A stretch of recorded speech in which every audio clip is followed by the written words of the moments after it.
Griselda Blanco, la viuda negra, la narcotraficante más peligrosa de Colombia. Un 15 de febrero de 1943, en Cartagena, de Colombia, llegaba al mundo una mujer muy particular que con el tiempo se convirtió en una figura temida y respetada. Su nombre era Griselda Blanco. De un aspecto imponente y con una ambición sin límites, se autoproclamaba como la reina de la cocaína. Algunos la llamaban la madrina o también la viuda negra, otros preferían mencionar su nombre. Desde muy joven, Griselda se desvinculó de su hogar y liberó sus instintos empresariales. Comenzó diseñando prendas íntimas y zapatos con compartimentos secretos para el transporte de drogas. En los años 70 tenía un grupo de mujeres que trabajaban como las mulas, transportando pequeñas cantidades de cocaína hacia los Estados Unidos.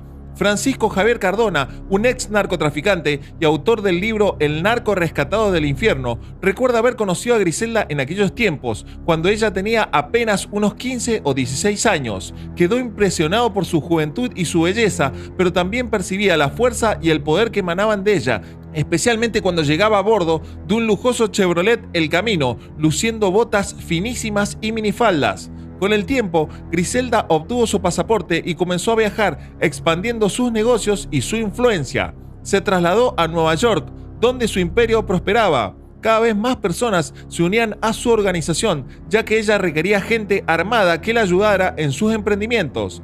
Griselda fue una pionera en el negocio millonario de la cocaína, mucho antes de la aparición de los famosos cárteles de Medellín y Cali, y de personajes como Pablo Escobar, el Señor de los Cielos y el Chapo Guzmán. Marta Soto, autora del libro La Viuda Negra, destaca que su organización en los Estados Unidos fue igual de importante que el cártel de Medellín en aquel tiempo. Fue precisamente en esa época cuando Griselda Blanco conoció a Escobar, quien la admiraba y la veía como un modelo a seguir.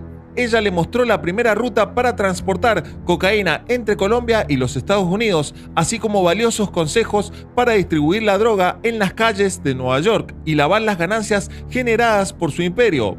Su influencia en el mundo del narcotráfico fue innegable y su legado dejó huellas imborrables en la historia de este oscuro y peligroso mundo. Griselda era una mujer de ideas audaces y amante de los riesgos, según un amigo de la familia, Juan Blanco. Fue en Nueva York donde Cardona la conoció y le propuso una sociedad. Ella aceptó darle la droga a Cardona, pero le advirtió: usted sabe que si no me paga, usted se muere. Poco a poco empezaron a hacer negocios y él recibió varios cargamentos. Griselda demostró ser una jefa ejecutiva, como lo recuerda el detective Raúl Díaz del Departamento de Policía de Miami. En una ocasión, durante las celebraciones del bicentenario de la independencia de los Estados Unidos en 1976, el buque Gloria de la Armada de Colombia fue cargado con cocaína siguiendo las órdenes de Griselda, algo que el embajador colombiano negó en su momento. La fama de Griselda como mujer audaz y respetada creció. Los representantes que llegaban a la oficina del abogado criminalista y ex fiscal federal Luis Casuso sabían que el nombre de Griselda no debía mencionarse. La gente le tenía miedo, incluso su ex amante Charles Cosby fue quien vivió en carne propia su violencia. En un negocio dominado por hombres, Griselda quería sobresalir y demostrar su poder. Nelson Andreu, entonces detective de homicidios, cuenta que tenía que mostrar que no perdonaba a nadie y que era implacable. Incluso se dice que tras ordenar el asesinato de sus enemigos, asistía fríamente a sus funerales e incluso les llevaba flores. Griselda era una mujer de hierro en un mundo machista y estaba decidida a ser una figura prominente en él. En aquellos días, el nivel de violencia asociado al narcotráfico alcanzó un punto sin precedentes con la presencia de Griselda. Si alguien le debía dinero y se negaba a pagarle, entonces no dudaba en enviar a alguien para eliminar al deudor. Miami, por entonces, estaba experimentando un dramático cambio debido a la presencia abierta de los narcotraficantes colombianos, quienes dejaban sentir el poder de sus armas y el flujo inmenso de dinero en efectivo. La ciudad se inundaba de carros nuevos, lujosas casas y bancos repletos de millones y millones de dólares. El dinero era tan abundante que las personas no podían gastarlo lo suficientemente rápido y optaban por esconderlo en sus patios o en las paredes. La situación era tan grave que la policía de Miami, con sus revólveres de 6 tiros, estaba completamente desbordada ante los criminales que portaban metralletas y pistolas semiautomáticas. Los índices de homicidios se dispararon drásticamente, llegando a duplicarse en 1984 con respecto a 1971. Griselda Blanco estaba en el centro de todo este caos, liderando una vasta red de distribución de cocaína con rutas establecidas y distribuidores bien organizados. Su poder y riqueza la llevaron a ser conocida como la Viuda Negra. Poseía cuartos llenos de dólares que parecían incontables, grandes propiedades y hasta un jet privado con lujosos detalles y extravagantes. Aunque ostentaba su riqueza, Griselda no era inmune a sus propias debilidades. Consumía cocaína y marihuana y su vida se caracterizaba por fiestas interminables y excesos de todo tipo. Su personalidad la llevaba a tomar decisiones drásticas como el asesinato de sus maridos y amantes si sentía que la traicionaban o eran un obstáculo para sus intereses. Ante la creciente violencia y el poder que ostentaba Griselda Blanco, el gobierno creó una unidad especial llamada Censo para enfrentar a los cárteles. José Guarnizo, el periodista de investigación que escribió un libro sobre Griselda Blanco, tiene sus dudas sobre algunos aspectos de su vida que no están debidamente documentados. Griselda era una mujer audaz que en muchas ocasiones negaba su participación en ciertas acciones, lo que le permitía evadir las consecuencias. Pocos se atrevieron a cuestionarla sobre temas delicados, pero uno de ellos fue su sobrino, Mateo Blanco, quien la interrogó sobre la muerte de su esposo. Griselda negó su culpabilidad y en otras ocasiones prefería guardar silencio. Posteriormente se casó con otro amante, Darío Sepúlveda, con quien tuvo un hijo al que bautizó Michael Corleone, el personaje interpretado por Al Pacino en la película El Padrino. Parecía que la vida real de Griselda no estaba muy lejos de la trama de la cinta, ya que había enfrentado problemas, especialmente con el padre de Michael, debido a diferencias sobre la educación del niño.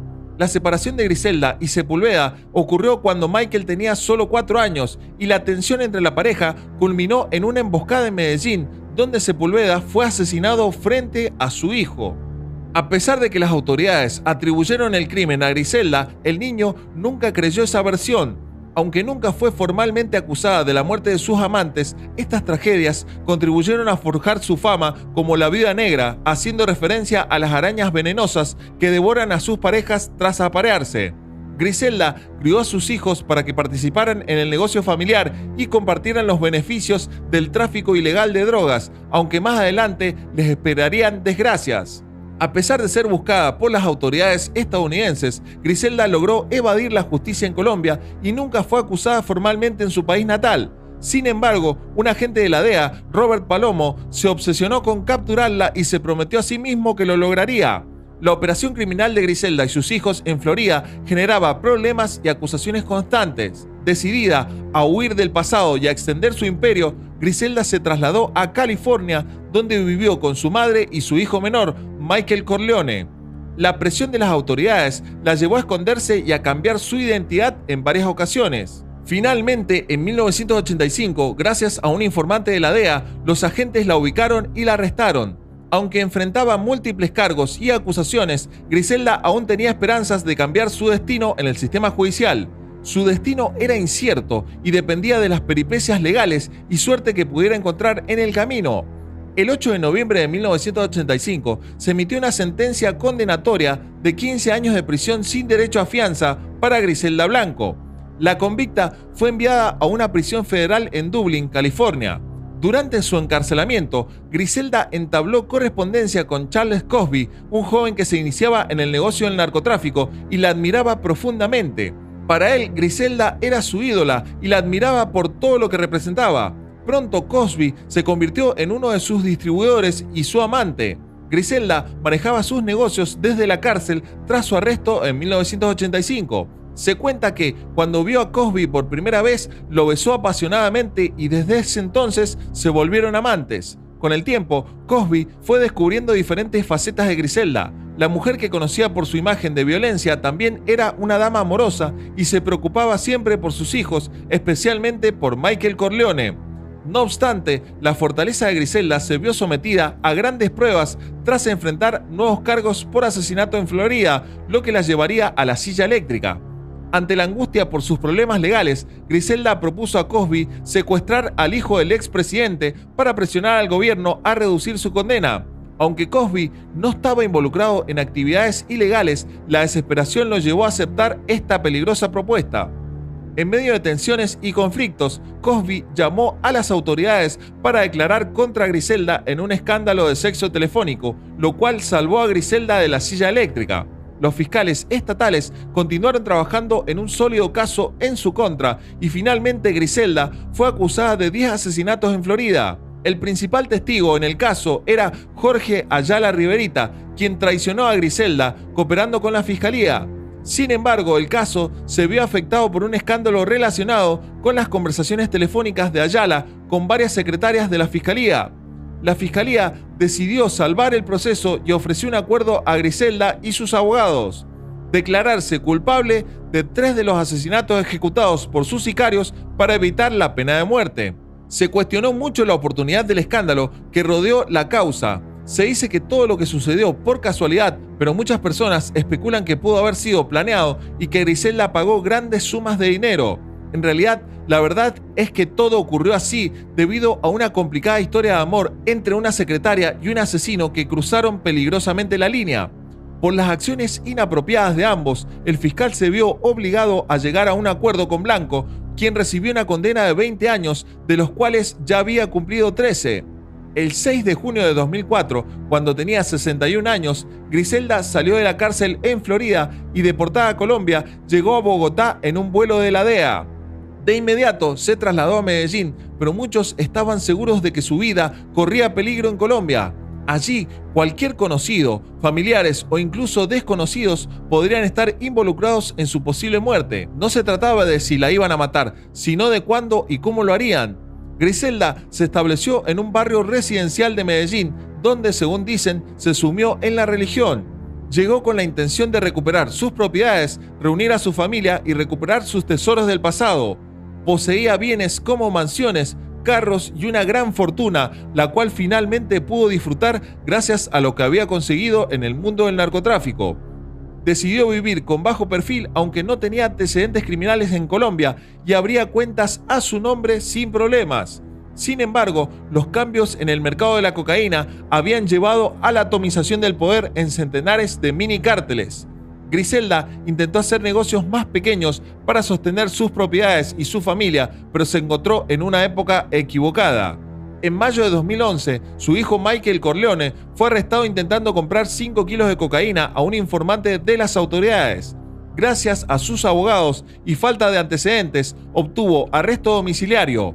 Mateo Blanco, sobrino de Griselda, le sugirió que fuera a México para evitar más problemas legales, pero ella prefirió quedarse. En el 2012, Griselda vivía discretamente en un exclusivo conjunto residencial en el poblado de Medellín. Allí hizo preparativos para celebrar los 50 años de su hijo Dixon, el más cercano a ella. También una fiesta por su cumpleaños número 69, donde compartió momentos especiales con amigos y familiares. El 3 de septiembre de 2012, mientras hacía sus compras en una carnicería en Medellín, 2 sicarios en motocicleta le dispararon 2 tiros en la cabeza. En su funeral, unas 60 personas asistieron y se contrataron mariachis para interpretar canciones.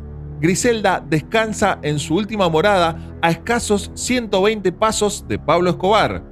A diferencia de muchos capos de la droga, Griselda logró llegar a una edad muy avanzada. Al parecer, de su fortuna original quedó muy poco: algunas propiedades, un centro comercial y unas cuantas casas. Su sobrino, Mateo Blanco, considera que su vida y muerte dejaron una gran lección sobre el mundo del narcotráfico, dejando atrás solo dolor, olvido y rencor. No es un camino recomendable. 1 año y medio después de su muerte, las investigaciones sobre su ejecución no han arrojado resultados concretos. Griselda pasó 25 años en prisión y gastó gran parte de su fortuna en abogados para evitar la silla eléctrica, su mayor temor según quienes la conocieron. Pese a su legado como una de las mujeres más poderosas del mundo del narcotráfico, algunos cuestionan ciertos relatos sobre su vida que parecen más propios de una novela que de la realidad. Sin embargo, no hay duda de que la vida de Griselda Blanco fue una historia de violencia y poder en el mundo del crimen organizado. Si te gustó el video, te invitamos a darle like, suscribirte y activar el botón de la campanita para recibir todas nuestras novedades. Les deseamos lo mejor y hasta un próximo video.